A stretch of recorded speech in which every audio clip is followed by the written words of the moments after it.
Arc Raiders has just released its roadmap for 2025, and it is jam-packed full of content.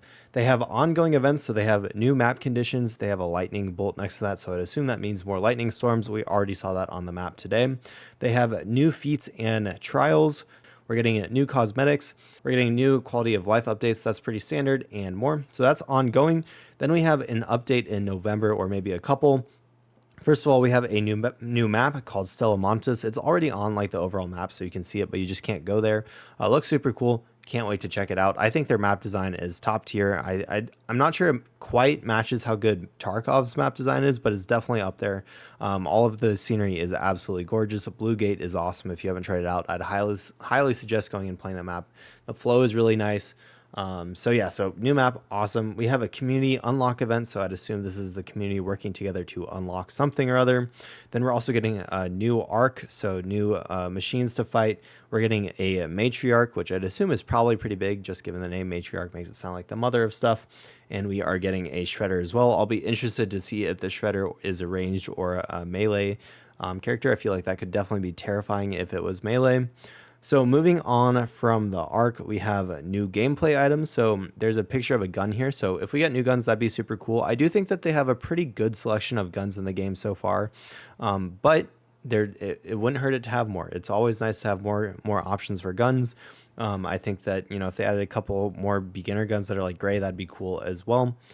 And then we are also getting new quests. I've gotten, decently far into the quest line so far. So I don't know how far it goes. I need to look at one of those websites that just has all of them compiled. But getting new quests is always good. It keeps it fresh. It gives people something to do. So good to see there. So that's everything that they are planning to come out in November, which is tomorrow, by the way. So that's coming pretty soon. We also have updates coming in December. So they are really keeping the content going, which is super good to see. It'll keep the game fresh and keep that player count from dropping off too hard. First of all, we're getting a snowfall map condition. I'm like 90% sure that we're already getting rainfall map conditions in the Blue Gate, because I'm like pretty sure that it's not always raining there, and sometimes I like have a big storm. So I think that dynamic weather really makes these games feel more immersive. So I think that's super cool. Snow will be really cool. I wonder if they will keep it around year round or if it'll only be a December thing. I do hope that it just sometimes it can be snowy, but I do understand if they keep it just like a December thing as well. Either way, it'll be fun. I still remember the first time that they released snow in Escape from Tarkov, and no one knew it was coming. It was so cool. I mean, the crunchy sound definitely got annoying over time. But when they released it, it was super cool. And I hope that they do something the same way in Arc Raiders. And I also hope that they make it so that footsteps are a way of tracking people in the snow. That'd be super cool. I don't know how realistic or hard that would be to code in, but that'd be a cool thing to do. We're also getting the Flickering Flames event. Again, don't know what it is, but sounds cool. We have the Expedition Departure window. So if you don't know what expeditions are, expeditions, just real quick, are basically Arc Raiders type of wipe. We're not going to have wipes where everyone has their progress cleared, because they feel bad for the casual gamer who can't really ever get far enough in Tarkov, for example, to unlock the best gear and stuff. So expeditions, you don't have to wipe your gear. It's completely optional. They say you get some sort of reward, so maybe it'll be cosmetic, maybe it'll be like discounts at the traders, maybe it'll be like more stash space. I don't know. It'll be something. And anyways, you can optionally choose to wipe your character and all your progress and restart. And it's like sending your character off on an expedition, getting a new one, and you get some kind of bonus and you restart.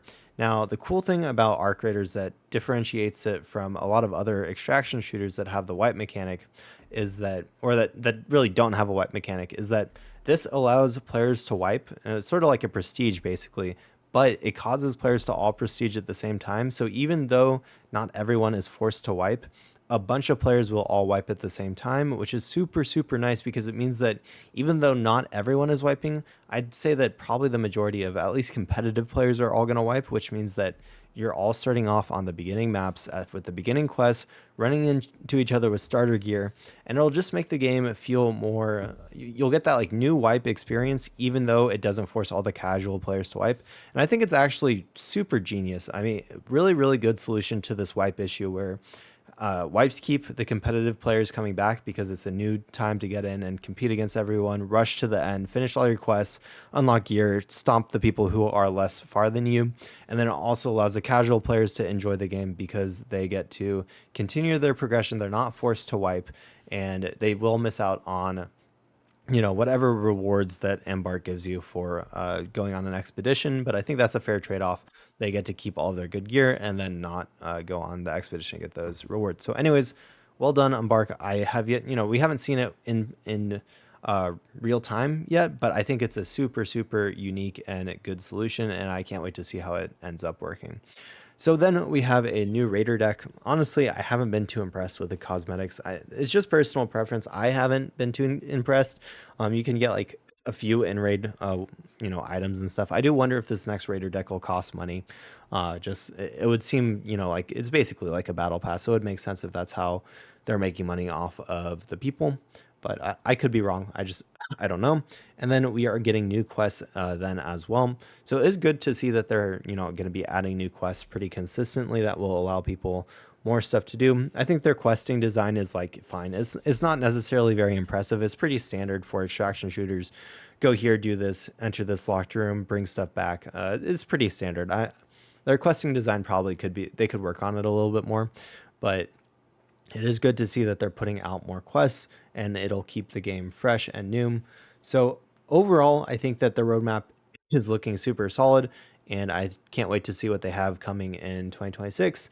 I think the game has been a ton of fun. They launched like 200,000 players on Steam, so its Steam charts are super, super solid. Even right now on a Friday night, it's at about 209,000. I do wonder if it's going to peak this weekend. That's usually what games do when they launch around on a Thursday, is they generally peak on the weekend afterwards, and then they start moving downwards from there. So I guess we'll see. It will be interesting to see like what player numbers Arc Raiders sort of solidifies that. And of course, this is only on Steam. It's on console as well, so we don't really have those player numbers. So maybe its player numbers are more like around 300,000. But I think overall, Arc Raiders is in a super healthy place. There haven't really been any major bugs. I think they launched it in a really solid state. It has lots of content, lots of progression. You feel like you're getting through the progression, but there's still a lot of gameplay to do. The PvE is solid. Sometimes they feel a little bit like tanky, like bullet spongy, I guess. Even if you're using heavy like ammo and shooting the right spot, they still feel relatively bullet spongy, especially if they're moving in their awkward way. It makes it hard sometimes to shoot the weak points, but I do like the PvE more than like say Tarkov's PvE, but it's just we'll see how that goes. And then I do worry a little bit in the future for when a bunch of people are running like pink armor. We're basically wearing heavy armor against beginning players. You can't headshot, one-shot people in this game like you can in Tarkov, which I think is a good thing, but it also means that people with like really bad gear might have a rough time beating people who are super geared up, which is definitely part of the game. I just hope that it doesn't become too much like Cycle Frontier, where if you were going up against someone with purple armor and you had like green armor in the Cycle Frontier, you would just instantly lose. Like it was literally impossible to compete with them. So that's just something to keep in mind, and I hope that the gear gap isn't too big in this game because you can't get those one-shot kills. So anyways, I think the roadmap looks great. Let me know what you think about it in the comments below. I can't wait to see what they have cooking up for 2026. If you want to catch future updates and stuff, feel free to hit that subscribe button. It helps me out a lot. And anyways, I hope you'll have a wonderful day. Good luck in your raids, and I'll see you next time.